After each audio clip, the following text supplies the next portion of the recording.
कांग्रेस हरियाणा हारने के बाद आत्मचिंतन तो कर रही है, लेकिन इंडिया अलायंस में जितनी पार्टियां हैं वो भी अपना विश्लेषण दे रही हैं। हमारे साथ शिवसेना से जुड़ रही प्रियंका चतुर्वेदी हैं। कैसे देखती हैं आप इस हार को और क्या इसका इम्पैक्ट महाराष्ट्र में भी पड़ेगा? देखिए, हर हार और हर जीत से एक सबक सीखने को मिलता है। और हरियाणा में जो हुआ है, जो एक जीता हुआ चुनाव, ऐसा लग रहा था जीता हुआ चुनाव है, जो हम नैरेटिव देख रहे थे, जो जनता का आक्रोश देख रहे थे, भारतीय जनता पार्टी के खिलाफ जो पूरा एक एंटी इनकम्बेंसी बन रहा था, वो सब देख रहे थे, तो लग रहा था कि जो कांग्रेस पार्टी है, it will return and it will return with a big majority. और जो अलायंसेस भी नहीं बन पाए इस कॉन्फिडेंस में कि ये वो लोग जीतने के लिए केपेबल हैं, सक्षम हैं और कर लेंगे, तो उसमें हमने पूरा जो भी साथ हमें देना था हमने दिया। पर अनफॉर्चुनेटली वो हार हुई है, हार का सामना हुआ है। तो कहीं ना कहीं कांग्रेस को ये आत्मचिंतन करना पड़ेगा कि कहाँ गलतियां हुई हैं। जैसे मध्य प्रदेश में हमने देखा कि एक जीता हुआ माहौल में हार होना, तो क्या डायरेक्ट फाइट में वो कहीं कमजोर पड़ रहे हैं, या एक सेंस ऑफ ओवर कॉन्फिडेंस है, ओवर कमिटमेंट है, क्या we can single handedly manage it. Alliances जो होते हैं मजबूत करते हैं, अलायंसेस जो होते हैं आपके वोट कटने से बचाते हैं। और सबसे इंपॉर्टेंट ये है कि अभी हमारी लड़ाई जो है, लंबी लड़ाई है, बड़ी लड़ाई है, संविधान के लिए, जनता के लिए, जनता की उम्मीदों के लिए और समानता के लिए, इंक्लूसिविटी के लिए। तो उसको ज़्यादा ध्यान में रखकर अगर आगे चलेंगे, और मैं कहती हूँ रात गई बात गई, वो रिजल्ट अलग है। कल झारखंड आ रहा है, महाराष्ट्र आ रहा है, दिल्ली में भी चुनाव आएंगे, तो उसमें सब सोच समझ कर ये निर्णय लिया जाएगा कि कैसे हम मजबूती से एज एन अलायंस लड़ सकते हैं। आपको लगता है कि कांग्रेस एक बड़ी पार्टी है और वो अपना स्वार्थ सबसे पहले देखती है, अलायंस बाद में देखती है? क्योंकि जम्मू एंड कश्मीर में उन्होंने अलायंस किया और हरियाणा में उन्होंने नहीं किया। नहीं, मैं ये नहीं कहूंगी स्वार्थ देख रही है या कुछ देख रही है। एक सेंस ऑफ कॉन्फिडेंस था कि हम लोग we don't need an alliance, तो हम मैनेज कर लेंगे। पर कहीं ना कहीं वो शायद वो रणनीति नहीं काम की है। और वही सामने आपके पास स्पष्ट एक वो दिख रहा है कि एक रीजनल पार्टी ने लीड ली है, नेशनल कॉन्फ्रेंस ने लीड लेकर, कांग्रेस को साथ में लेकर एक सक्सेसफुल एक नैरेटिव बनाकर वहां पे विजयी पाए हैं और सरकार बनेगी। तो वो भी एक सबक सीखने की चीज है कि वहां से जो हमने जीत में हमने सबक लेसन्स लिए हैं, वो कैसे जहां जहां हम हारे हैं उससे हम सीख सकते हैं।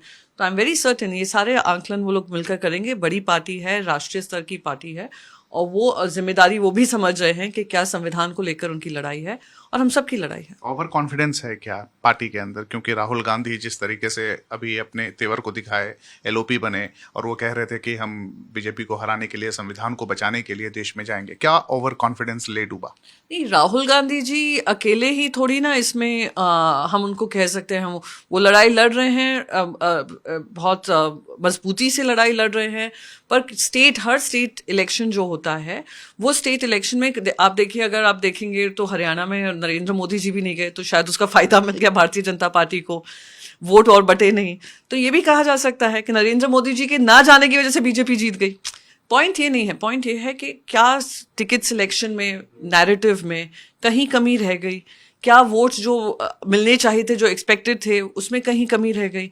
जो एक कॉन्फिडेंस एक्सूड हो रहा था स्टेट लीडरशिप की तरफ से कि वो लोग अपने आप ही अपने बलबूते पे मैनेज कर लेंगे, उसमें कमी रह गई। क्या अपने जो with in the Congress party हम लोग बार बार थोड़े बहुत सुन रहे थे कि आपस में मतभेद थे, क्या उसको रिजॉल्व कर पा रहे थे? So I think all of these things are for the Congress to figure out. पर यह है कि महाराष्ट्र का चुनाव है, गठबंधन ऑलरेडी है, गठबंधन कैसे मजबूती से ये लड़ाई लड़ेगा और महाराष्ट्र के हित में महाराष्ट्र को फिर से जीतेगा और महाराष्ट्र में सरकार बनाएगा, यही हमारे अब टारगेट रहेगा। तो चेहरे को लेकर भी बातचीत चल रही है। क्या लगता है कि चुनाव से पहले महाराष्ट्र सीएम फेस को अनाउंस करेगा और उस फेस पर चुनाव प्रक्रिया में जाएगा? देखिए, लड़ाई हमारे यहाँ पे जो फीलिंग है कि क्या हमें एक सीएम फेस का घोषणा करनी चाहिए या नहीं करनी चाहिए। विट विल बी बेटर कि हम नहीं करें और हम चुनाव लड़ें, या हम पहले से ही डिक्लेयर कर दें और करें। कल भी उद्धव साहब ने यही कहा कि आप कोई भी मुख्यमंत्री हों, और कांग्रेस के हों, अगर आपको लगे एनसीपी के हैं या शिवसेना से हैं, आप उनको घोषित कर दीजिए। मुख्यमंत्री पद जरूरी नहीं है, इस टाइम पे इन लोगों को हराना बहुत जरूरी है। तो अपनी पर्सनल एम्बिशंस, पॉलिटिकल पार्टी के एम्बिशंस को एक तरफ कर कर महाराष्ट्र के हित की लड़ाई लड़ो। क्योंकि महाराष्ट्र ने देखा है, 2 राज्य स्तर की पार्टी को तोड़ने का काम किया, रातों रात तोड़ा गया, पैसों के बल पे, सत्ता के बल पे। समाज ये नेशनल कॉन्फ्रेंस पार्टी में नेशनल कांग्रेस पार्टी में तो उन्होंने परिवारों में ही लड़ाई लड़ा दी। सुनेत्रा पवार जी और सुप्रिया सुले जी की जो लड़ाई हुई वो यही था, जो भारतीय जनता पार्टी का क्रिएशन था।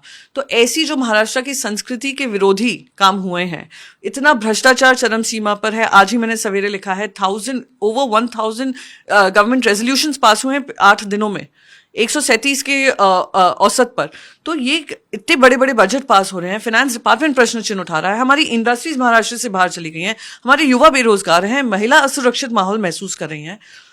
और इसमें ये लड़ाई जो महाराष्ट्र की लड़ाई होगी वो बहुत सारे मुद्दों पे होगी, कॉम्प्लेक्स लड़ाई होगी, और भारतीय जनता पार्टी को धूल चटाने की जिम्मेदारी हमारी है। सामने आ चुकी आपका मुखपत्र है, उसमें ओवर कॉन्फिडेंस या फिर कांग्रेस के बारे में लिखा गया है। चूंकि आप महाराष्ट्र में एक बड़ा धड़ा है जो कि इंडिया अलायंस में है, आपको लगता है कि जब भी वो कोई निर्णय ले महाराष्ट्र को लेकर, वो हरियाणा के बारे में पहले सोचे?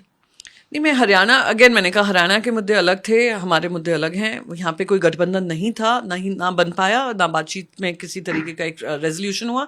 वहाँ पे ऑलरेडी एक गठबंधन है। So that is one difference. Second difference is कि हमें किस तरीके से मजबूती से ये लड़ाई लड़नी है, क्योंकि महाराष्ट्र के मुद्दे बहुत ही अलग हैं हरियाणा से।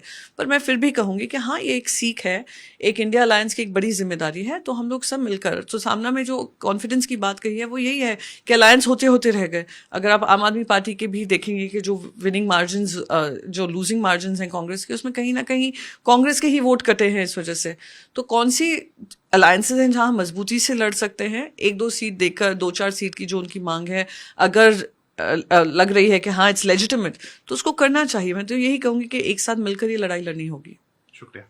प्रियंका चतुर्वेदी हैं जिन्होंने बात कही, और महाराष्ट्र में चुनाव होने हैं और इसका भी ध्यान इंडिया अलायंस या फिर कांग्रेस को रखना चाहिए। कैमरा पर्सन विक्रम के साथ मैं अशोक राज, जी मीडिया, दिल्ली। जी न्यूज़।